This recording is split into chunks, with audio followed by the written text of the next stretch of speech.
अस्सलाम वालेकुम नाज़रीन, हमारी ईद की स्पेशल ट्रांसमिशन में मैं हूं आपका मेज़बान हन्नान बुखारी और मैं हूँ फातिमा नासिर। ऑफ कोर्स आपको पता है कि आज ईद का दिन है और बड़ी ईद का अपना ही मज़ा होता है। सबसे पहले तो सिटी 41 की पूरी टीम की तरफ से, हनान और मेरी तरफ से आप सब लोगों को बड़ी ईद की बहुत बहुत खुशियाँ मुबारक। अल्लाह ताला आपकी ज़िंदगी में खुशियाँ भर दें और बुरी नज़र को आपके आस-पास भी भटकने ना दें। बिल्कुल जी, हमारी तरफ से और मेरी और फातिमा की तरफ से आपको बहुत बहुत ईद की खुशियाँ मुबारक हो। और हम दुआ करते हैं कि आज की सुबह ढेर खुशियाँ आपकी चौखट पे आपका इंतज़ार कर रही हों और गम जो हैं आपसे कोसों दूर चले जाएं। तो आज इस हमारी ईद की स्पेशल ट्रांसमिशन में हमें जिन गेस्ट ने ज्वाइन किया है उनका तारुफ मैं आपको करवा दूं। आसिया सुहेल साहिबा ने ज्वाइन किया है, जो कि फॉर्मर नायब सदर हैं पाकिस्तान तहरीक इंसाफ की लेबर विंग पंजाब की। तो आपको वेलकम करते हैं शो के अंदर। और उनके साथ साथ मेरे उस्ताद मोहतरम, किसी तारुफ के मोहताज नहीं, हमारे पाकिस्तान का बड़ा नाम सहाफ़त में जनाब ज़फ़र डोगर साहब,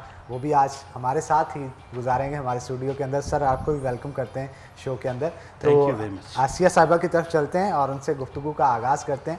मैडम, क्या कहेंगी, कैसी गुजर रही है आपकी? पहले तो बहुत बहुत मुबारक हो, ईद की ढेर खुशियाँ आपको। बहुत शुक्रिया। और ईद कैसी गुजर रही है आपकी? ईद बहुत मज़े की।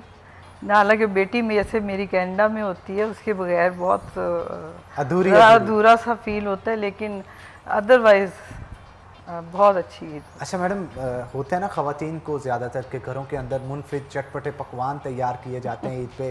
किसी की कोशिश होती है कि बकरा ज़िबा होने के बाद जैसे गोश्त बन रहा हो, कलेजी पहले से ले जाते हैं ताकि तवे पे तैयार किया जाए उसे, या फिर पुलाव, मटन पुलाव तैयार किया जाता है, बीफ पुलाव तैयार किया जाता है। आप सबसे अच्छी चीज़ क्या बनाती हैं घर पे, या क्या बनवाती हैं ईद पे? किस चीज़ का स्पेशल एहतमाम किया जाता है घर? देखिए, बनाती तो मैं सब कुछ ही अच्छा हूँ, आता भी है मुझे, लेकिन अभी थोड़ा कुकिंग से दूर हूँ।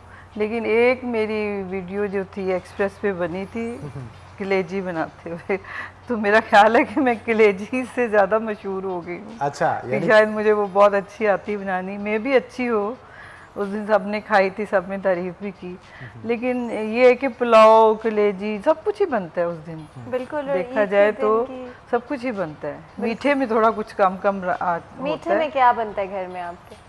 मीठे में क्या बनता है घर? मीठे में पहले तो सेवइयाँ अच्छा। सबसे वो एक ख़ास डिश समझी जाती है, और उसके बाद कोई मिठाई वगैरह, बस इससे ज़्यादा नहीं। क्योंकि हर घर की एक रिवायत होती है कि कोई ना कोई मीठी चीज़ लाजमी तौर पे बनाई जाती है, और कोई ऐसी डिश भी होती है यूजुअली जो कि ईद के दिन लाजमी तौर पे बनती है। सर ज़फ़र, अब मैं आपसे पूछूंगी कि आपके घर में, क्योंकि मुझे याद है कि आपने एक दफ़ा मेरे से एक डिश की रेसिपी भी मेरे से पूछी थी, तो मैं पूछना चाहती कि आपके घर पे ईद वाले दिन क्या मीठी चीज़ बनती है? अच्छा, वैसे जो आपसे रेसिपी पूछी थी, आज के बाद वो बना करेगी क्योंकि बाद में हमने वो टेस्ट की, मेरी बेटी ने बनाई। अच्छा। वो बहुत ही डिलीशियस डिश है, ज़बरदस्त। मुझे पता है, हमने आपके घर से खाई थी इसलिए मैंने आपसे रेसिपी पूछी उसकी। डिश भी बताएं। और कमाल थी। नाम उसका पता नहीं, कि वो लबेशी नहीं, इस तरह का है। लेकिन रूटीन में वैसे सेवइयाँ मीठे के तौर पे हम खाते। बिल्कुल। और सर, वैसे आजकल मीठे की क्रेविंग ज़्यादा हो रही है आपको, मैं नोट कर रहा हूँ। डाइट पे ज़रा गौर करें आप। हाँ, मतलब यार आजकल आमों का सीज़न है हनान बुखारी साहब। जब आप दफ्तर में होते हैं तो वैसे आपके होते हुए मिठास वैसे ही बड़ी होती है सर, ये आपकी अदरवाइज जहाँ कहीं मीठा मिल जाए तो आम जो हैं वो आजकल वैसे बड़े खाए जाते हैं। मिर्ज़ा गालिब ने कहा था ना कि आम हो और आम हो। वाह वाह वाह वाह, क्या बात है, क्या बात है। वो आजकल मेरे घर में रास्ते में जाते हुए इतनी रेडियाँ लगी हुई हैं आमों की, मैं बड़ा बचा के जाता हूँ, लेकिन फिर भी कहीं ना कहीं नज़र पड़ जाए तो फिर चौंसा सर, अनवर रटोर, लंगड़े और पता नहीं कितनी इकसाम है। हमारे यहाँ तो आमों की इकसाम भी बहुत ज़्यादा है, और हर एक का मुनफरिद टेस्ट। आपका मोस्ट फेवरेट कौन सा है? देखिए, मुझे दो किस्में जो हैं सबसे अच्छी लगती हैं ज़्यादा। चौंसा तो सबको पसंद है, लेकिन इसके साथ साथ अनवर रटोर जो है ना, वो कमाल टेस्ट उसका, ज़बरदस्त। बिल्कुल। और तो ईदी के लिए मेरे ख्याल है अगर सर ज़फ़र को कोई चीज़ ईद पर देना चाहते हैं तो वो आम भी दे सकते हैं। वैसे मैंने ज़िंदगी में सवाई किताब के कोई तोहफा कबूल नहीं करता। अरे वाह। तो किताबों से मुझे शौक़, उनका इश्क है। किताबें मेरे घर में लाइब्रेरी वो भरी पड़ी है माशाल्लाह, और ज़्यादातर बल्कि 99% वो सारी मैंने ख़रीदी होती हैं। सर, आजकल क्या पढ़ रहे हैं आप? आजकल तो वैसे मैं अपने आप को पढ़ रहा हूँ। ये अरे भाई, काफी ये भी- बड़ी किताब पढ़ रहे हैं फिर तो आप, और ये ना खत्म होने वाली किताब। वैसे सोसाइटी और ह्यूमन बिहेवियर ये मेरा बड़ा पसंदीदा मौजू होता है। लोगों को पढ़ता हूँ, लोगों को देखता हूँ, इतना तजर्बा हो गया है कि बस जिसे कहते हैं ना कि एक नज़र देख लेने से पता चल जाता है कि है क्या। क्या ऐसा बात कोई है। दावा ऐसा तो नहीं है, और- लेकिन बहरहाल पता नहीं मेरी जजमेंट कभी गलत नहीं हुई, आम तौर पर ठीक ही होती आपने है। कहा कि आप खुद को पढ़ने की कोशिश कर रहे हैं, तो क्या आप एक सेल्फ रिफ्लेक्शन का वक्त भी मेरे ख्याल है कि हर किसी की लाइफ में होता है, तो क्या उस तरह का कुछ आप सोच रहे हैं अपनी जिंदगी, अपने फैसले कुछ? अच्छा, एक तो मुझे ये होता है कि अल्लाह से जो दुआ मांगता होता हूँ वो ये होता है कि या अल्लाह ज़िंदगी की आखिरी सांस तक एक तो फिट रखना, और आखिरी दम तक मैं काम करते हुए मरना चाहता हूँ। अल्लाह ताला कि से वो तंदुरुस्ती चारपाई दे। पे लेट के नहीं मरना चाहता, मतलब काम काम काम। मेरे बहुत अच्छा लगता है कि आप बिज़ी रहें, मसरूफ़ रहें, काम करें। और पढ़ना इसलिए होता है कि देखें, अगर गौर करें आप अपने आप पे, तो बंदा खुदा तक पहुंच जाता है। इंसान की जो हैयत है उस पे गौर करे, इंसान अपने आप पे गौर करे, अपने आप को पढ़ते पढ़ते बंदा किसी को अल्लाह को पा लेता है। तो दुनिया भी समझ आती दुनिया भी समझ जाता है। दुनिया तो हम पढ़ ही रहे हैं, रोज़ पढ़ते हैं। सर कुर्बानी क्या की है इस दफा? इस बार असल में हमारे यहाँ 2-3 तरह का होगा सिलसिला। एक तो हमने कर ली आज बकरा देते हैं, हम कुर्बानी करते हैं, और कुछ हम एक मुश्तरका भी करेंगे। अच्छा सर, आपको कभी एक्सपीरियंस हुआ, मतलब अक्सर औकात मेरे बाबा लोग 7 भाई थे, उनकी कोशिश होती थी कि बकरा अगर ज़िबा किया है तो वो खुद खाल वगैरह उतारना, मतलब ये आज से 10 साल पुरानी या 20 साल पुरानी बात बता रहा हूँ, लेकिन अब जो है वो तो कसाईयों से ही करवाते हैं। लेकिन पुराने दौर में ये ट्रेंड होता था कि घरों में खुद बकरा किया जाता, एक्सपर्ट्स होते थे, लेकिन आजकल तो नहीं है वो देखने को मिलता। आपको कभी एक्सपीरियंस हुआ? देखिए, असूली तौर पे कुर्बानी तो खुद करनी चाहिए, लेकिन मेरा अजीब मामला है, मैं कुर्बानी होते हुए भी नहीं देख सकता। तो इसलिए कुर्बानी बस करते, बल्कि बच्चों को भी रोकता हूँ, आपने उधर नहीं जाना, उधर नहीं जाना। यार, सारी दुनिया की नरमी अल्लाह ने हमारे दिल में डाल दी है, तो इसका फ़ायदा भी उठाए जाते हैं लोग, लेकिन बहरहाल फिर भी कहते हैं कि यार चले कोई बात नहीं। ये वैसे बड़ी इंटरेस्टिंग बात है जिस पर मज़ीद गुफ्तगू लाजमी तौर पे होनी चाहिए, लेकिन मेरे ख्याल है वो ऑफ द कैमरा किसी और टाइम होनी चाहिए। तो आसिया साहिबा से भी पूछ लेते हैं, आपके घर कुर्बानी में क्या हुआ, किस तरह की डिशेस बनाने का मूड है आगे चलते हुए दिन में, और क्या रूटीन होगी बाकी के दिन की? देखिए, कुर्बानी तो हमारे घर भी वही ट्रेंड है कि घर में नहीं करवा सकते ना। तो एक तो पहले शुरू में ये था कि मेरे बच्चे, जब शुरू में हम कभी घर में करते थे, तो पहले तो मेरी बेटी इतनी खौफज़दा हुई थी कि वो उसको देखने के बाद हमने फिर कहा कि अब नहीं करना। तो आपके घर में तो हम अपने आप वो घर में नहीं करवाते? नहीं, इससे डलवाते हैं अपने, तो बस वो करते हैं। सही। तो कहाँ पे कुर्बानी एक दफ़ा हो जाती है तो गोश्त पे घर ले आते हैं, किस तरह से होता है? क्या चीज़? कुर्बानी एक दफ़ा जब हो जाती है तो क्या उसके बाद गोश्त को घर ले आते हैं, किस तरह से किया जाता है? क्योंकि बहुत सारे घरों में आपको पता है चैरिटी के हवाले से भी बड़ी ईद पे जो है बहुत ज़्यादा चैरिटी की जाती है, उस हवाले से भी बताएगा आपके घर में किस तरह से? बहुत सारे घरों में ईद पे स्पेशली नए डीप फ्रीज़र आते हैं।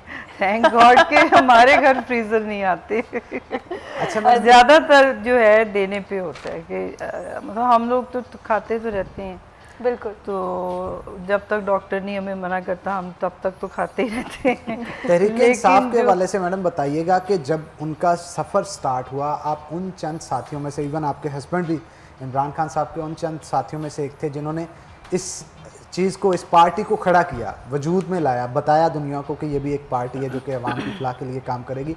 और आज जब वो गवर्नमेंट में बैठे हैं तो बहुत सारे ऐसे लोग जिन्होंने दिन रात मेहनत करके, खून पसीना एक करके उसको खड़ा किया, उसका नाम बनाया, उन्हीं को इग्नोर किया जा रहा है। क्या कहेंगे इस हवाले से? कहाँ तक सुनोगे, कहाँ तक सुनाएं, ये तो एक बड़ी लंबी दास्तान है। और गाना भी मैंने ऐसा बता दिया कि इसमें बहुत आपको समझ लगी गई होगी। इमरान खान साहब आपके घर भी आए थे? नहीं, बहुत दफ़ा आए थे। और 96 में हमने जब इसे ज्वाइन किया था तो हम लोग सबसे पहले मेंबर्स थे। मेरा ख्याल है मेरा नंबर था 4, मेरी मदर इन लॉ का 5 और 6 शायद सुहेल का था। तो अब आप खुद ही अंदाज़ा लगे, उस वक्त ये फॉर्म्स आया करते थे, फॉर्म्स फिल करके देने होते थे। तो मेरा बेटा बहुत छोटा था अभी, जो सबसे छोटे वाला बेटा है वो तो बहुत ही छोटा था, और दोनों दूसरे जो बच्चे हैं वो भी दोनों बहुत छोटे थे। लाजमी तौर पे लग रहा है कि एक स्टोरी है यहाँ पे, और लाजमी तौर पे वो कहानी क्या है ये जानेंगे आसिया साहिबा से, लेकिन उससे पहले एक छोटा सा ब्रेक लेंगे। तो जी ब्रेक लेते हैं और ब्रेक के बाद हाजिर होंगे। कहीं मत जाएगा, हमारे साथ रहिएगा।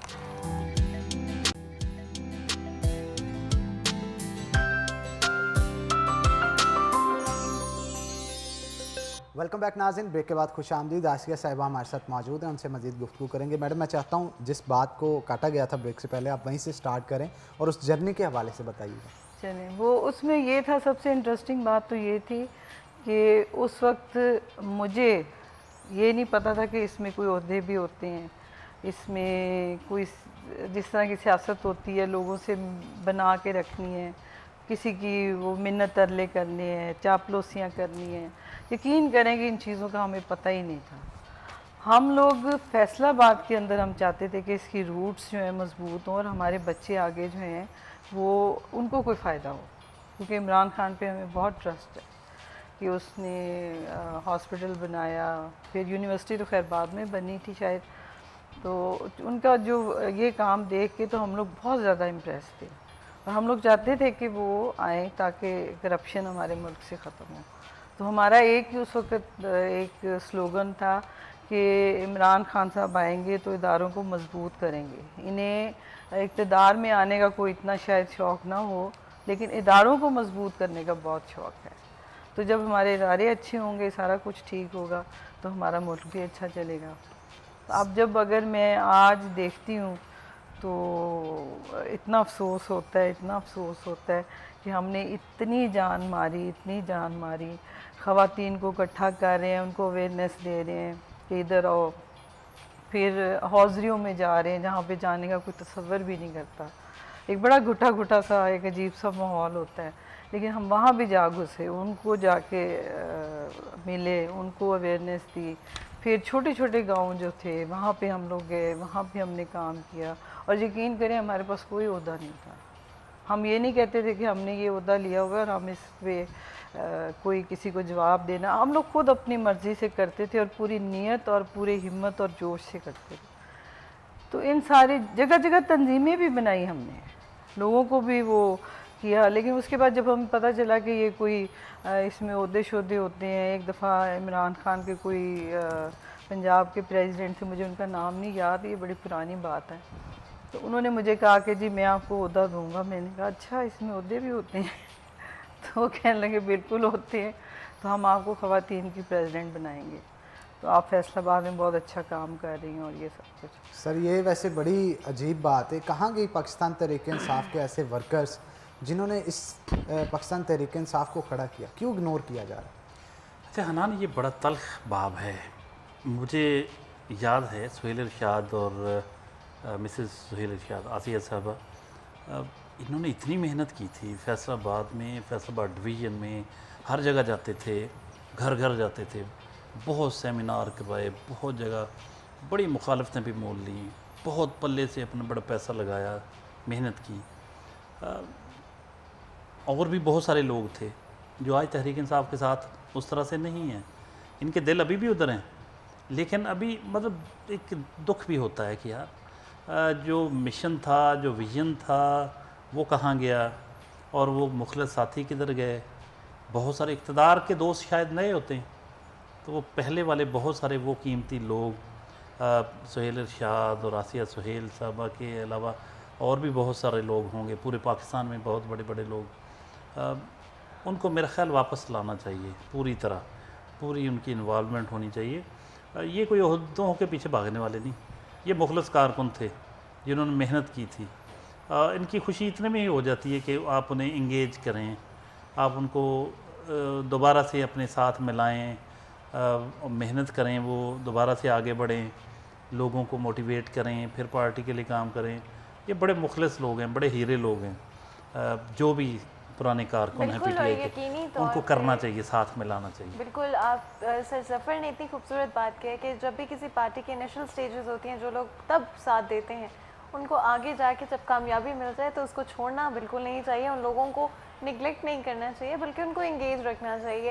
लेकिन आज तो ईद का दिन है तो हम उस बात को बिल्कुल निगलेक्ट नहीं करेंगे कि आज ईद है और हम वापस जो है ईद पर आ जाएंगे। और ऑफ कोर्स आपको पता है कि ईद वाले दिन जो सबसे ख़ास चीज़ होती है, मेरी फेवरेट चीज़ है ईदी, और मुझे ईदी लाजमी तौर पे चाहिए होती है। तो आसिया साहिबा आप बताइएगा कितनी ईदी देकर आई हैं, या ज़्यादा लेती हैं या ज़्यादा ईदी देनी पड़ जाती है? देखिए अभी तो बड़ी बैड लक है हम बड़ों के साथ, बच्चों को तो ईदी मिलती है लेकिन बड़ों के साथ बैड लक ये कि हमारे बड़े बुजुर्ग जो हैं वो सब चले गए। मतलब सुहेल के पेरेंट्स, मेरे पेरेंट्स, वो सब चले गए। वो हमें ईदियाँ अल्लाह ताला उनको जन्नत नसीब हाँ, फरमाए। वो हमें ईदियाँ देते थे और वो जो रौनक होती थी उनसे, मतलब इस उम्र में भी जाके उनसे ईदी मांगनी और उनसे लेनी और उन्होंने खुद देनी, सुबह सुबह तैयार होना ही इसलिए कि जी हम, मतलब उस वक्त हमारा ऐसे लगता जैसे हम बचपन में आ गए। तो उनके पास तैयार होकर जाना स्पेशली और उनसे ईदी लेनी और गले मिलना और सारा कुछ करना, वो चीज़ें ख़त्म हो गई हैं, हमारे लिए तो ख़त्म हो गई हैं। और बड़ा उस दिन दुख भी होता है, तकलीफ़ भी होती है, लेकिन अब माशाल्लाह आगे बच्चे हैं, उनके बच्चे हैं, तो उनको देते हुए फिर मज़ा आता है। बिल्कुल। और फिर हम डॉक्टर जैसे साहब, जफर ये से जो अब नए यही सवाल नए पूछना नोटों पड़ेगा। के जो चार्म होता है ना, उस हवाले से बताइएगा। ये बच्चे बड़े क्रेजी होते हैं नए नोटों को लेकर और कि ईद जनाब, पे स्पेशली नोट भी नए लाए जाते हाँ, हैं। बाबा आएंगे या चाचू मामू ताऊ कोई भी आए तो वो नए नोटों के साथ ईद जो बच्चों को दी जाती है ना, वो बड़े क्रेजी होते हैं अब उसको सर लेकर। जफर से पूछ रहे थे कितने नए नोट दे के आए हैं? ये बड़ा अच्छा सवाल है यार। ये जो सवाल है ना, ये ईदी और नए नोट, अच्छा नए नोटों का अपना मजा, हालांकि मालियत उसकी भी उतनी होती है जितनी पुराने नोट की होती है, बिल्कुल ऐसा। लेकिन नए नोटों का मजा अपना ही होता है। इवन बच्चे ईद से पहले बताना शुरू कर देते हैं, बाबा नए नोट नए चाहिए। नोट लेने हैं। आपको पता है कि नई कापियां भी जो फेंकनी होती शादी ब्याह में जो, हाँ जी। वो हालांकि वो उतने की वो तो मालियत, उसमें अच्छा खासा पैसे ले लेते हैं आपसे। तो भाई नई चीज़ में तो अपना एक फिर होता है ना कि बूढ़े बंदे जैसे हो जाते हैं, तो जवान लोगों की अपनी कीमत होती है, बूढ़ों की अपनी कदर होती है। लेकिन नए नोट आप उनको जवान लोगों से तशबीह दे सकते हैं। नवा 9 दिन पुराना 100 दिन सर। हाँ, तो वो अच्छा वो मैं वैसे ईद से पहले ना कुछ पैसे निकलवा लेता हूँ बैंक से, नए नोट, और ज़्यादा निकलवा लेता हूँ ताकि सबको ईदी दे सकूँ। अपने मेरे माशाल्लाह काफ़ी हमारी बड़ी फैमिली है, तो चल मैं जाता है। छोटा होने के बावजूद बड़ा बनता हूँ। सुभान। पता नहीं बचपन से ही तो शौक था। मतलब है कि अच्छा खासा मुझे लग रहा है ईदी कि देना पड़ती ईदी देनी पड़ी है आज सर जफर को। अब क्योंकि आप बात कर रहे थे नए और पुराने, तो मुझे मेरे दिमाग में ये सवाल है कि अपने बचपन के हवाले से या कोई आपकी कोई ऐसी याद हो ईद की जहाँ पे ईदी का इंतज़ार किया हो, नए नोटों का इंतज़ार किया हो कि भाई ये इतने नोट आने हैं और अभी से कैलकुलेशन करके रखी हुई हो कि मैंने ये चीज़ खरीदनी है वहाँ से जाके? अच्छा, ये बड़ी इंटरेस्टिंग चीज़ है। हमारे एक वाले साहब के चचा लगते थे रिश्ते में, हमारे दादा आपने कहीं, अच्छा वो हर साल बाकायदगी के साथ हमें ईद देने आते थे। उनका बड़ा इंतज़ार रहता था, हालांकि ईदी वैसे भी मिल जाती थी, लेकिन वो जो आते थे पूरी हर साल बाकायदगी के साथ उन्होंने आना, हर बच्चे को ईद दे के जाना, वो बड़ा मज़ा आता था। वो मुझे अब तक याद है वो सीन कि हम वेट किया करते थे, उन्होंने दादा बो ने आना है, तो वो उनकी ईदी जो ना अभी तक याद है। सर बाज़ होता है ना कि आप बहन भाइयों को ईदी देते हैं लड़कपन के अंदर या कॉलेज लाइफ के अंदर, यूनिवर्सिटी लाइफ के अंदर, बाज़ अपने कज़न्स को ईद देते हैं, और कुछ ऐसे होते हैं जिनके साथ कोई रिश्ता नहीं होता लेकिन मोहब्बत का रिश्ता होता है, उनको भी ईद देनी होती है। तो कभी कोई ऐसा वाक़या आपके साथ? यार आपको हनान, आज खुशी का दिन है, आप क्या शरारतों में पड़ेंगे? आपको देखें, ईद तो देनी चाहिए ना, मतलब जिसको भी आप दें, जो भी आपको अच्छा लगता हो ईद देनी चाहिए, तो ईद देनी चाहिए। तो सर ईद में गिफ्ट के साथ साथ कभी फूल भी दिए किसी को? मैं अपनी बेगम को फूल देता हूँ। यानी तो सर चाह रहे हैं आज मैं समझ गया हूँ, ये चाह रहे हैं कि आज मैं घर जाऊंगा ना तो ईद पे अच्छा खाना मुझे मिले घर में, तो सर थोड़ा सा मेरा ख्याल है घबरा रहे हैं। देखिए भाई, बात ये कि हमने ना एक नया तस्वुर पेश किया है। आप लोग जब आपकी शादी हो तो आप इस पे गौर कीजिएगा। बीवी से मोहब्बत का फ़लसफ़ा जो है ना, ये एक इस पे, हालांकि लोग कहते हैं बीवी से शादी नहीं होती, तो हम तो भाई बीवी से इश्क करते हैं आजकल। अरे क्या बात बीवी है से भाई, इश्क क्या करना बात है। है, सर क्या यकीन बात है। जाने सर जो है वो आज इंस्पिरेशन तो, है बहुत सारे लोग। सर जफर ने ना बहुत सारी हमारी जो व्यूअर्स है उनका दिल जीत लिया। ये मैं जाती तौर पे जानती दिखा रही भी होंगी, देखोगे अक्सर इसे। जब आते हैं वाह। शो में सर कोई ना कोई ऐसी बात कर देते हैं कि खवातीन विश करती होंगी जफर डोगर साहब जैसा मेरा भी हस्बैंड हो। तो मजीद भी इस पे गुफ्तगू करेंगे, लेकिन फातिमा एक छोटी सी ब्रेक का वक्त हो बिल्कुल गया। हनान, तो छोटी सी ब्रेक लेते हैं, ब्रेक के बाद हाजिर होंगे। कहीं मत जाइएगा, हमारे साथ रहिएगा।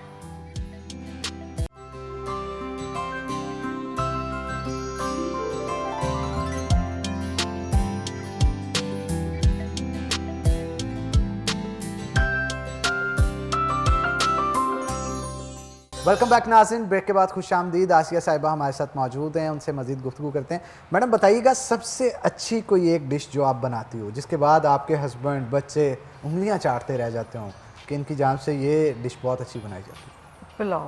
पुलाव। और जब बच्चे छोटे थे तो पिज़्ज़ा। पिज्ज़ा। पिज्ज़ा भी आप घर में होममेड? जब मेरे बच्चे छोटे छोटे थे तब पिज़्ज़े का कोई इतना कंसेप्ट नहीं था, लोगों को पता नहीं था, तो तब मैं पिज़्ज़ा बहुत अच्छा बनाती थी। और अब अच्छा। पुलाव जो है वो मैंने अपनी मदर इन लॉ से सीखा था, वो बहुत अच्छी कुक। पुलाव में गोश्त कौन सा इस्तेमाल करती हैं? गर्दन का, पुट का?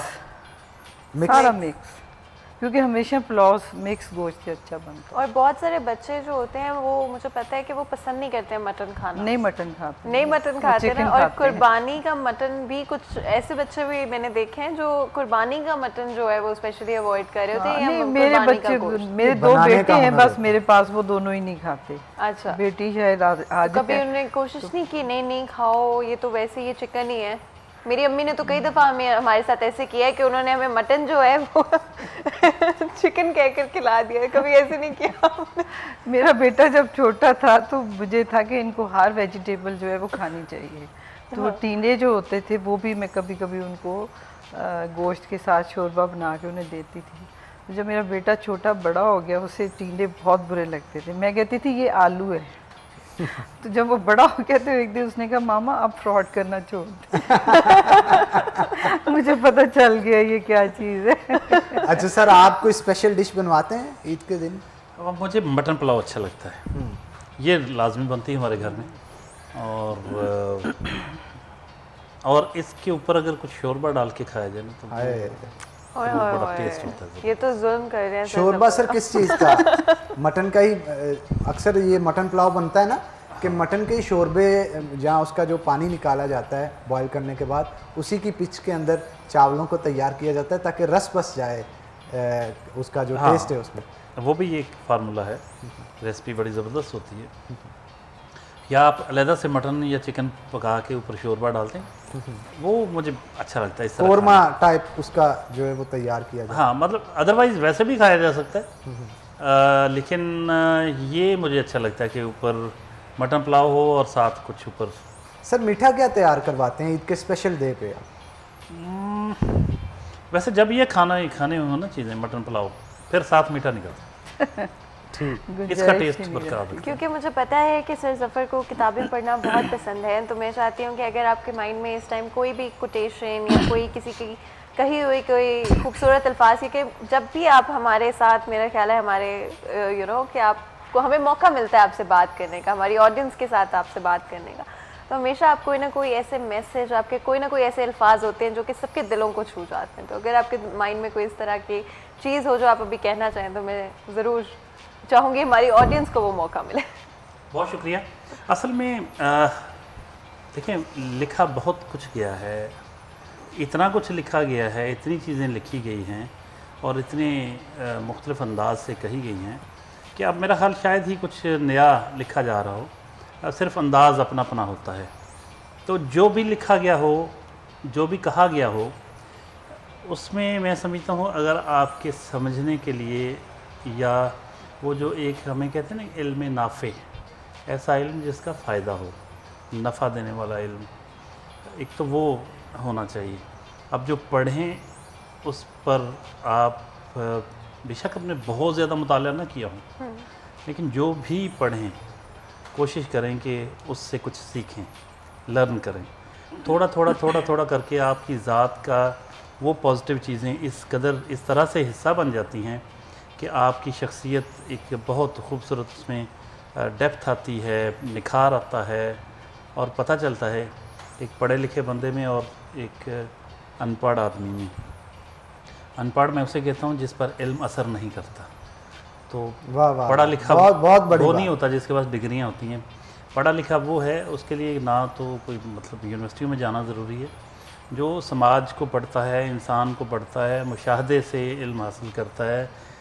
जो ये जो गली मोहल्लों में ये जो पंक्चर लगाने वाले या रेड़ी पे सब्ज़ी बेचने वाले, ये भी बाज़ औक़ात बहुत दनाई की बातें करते हैं।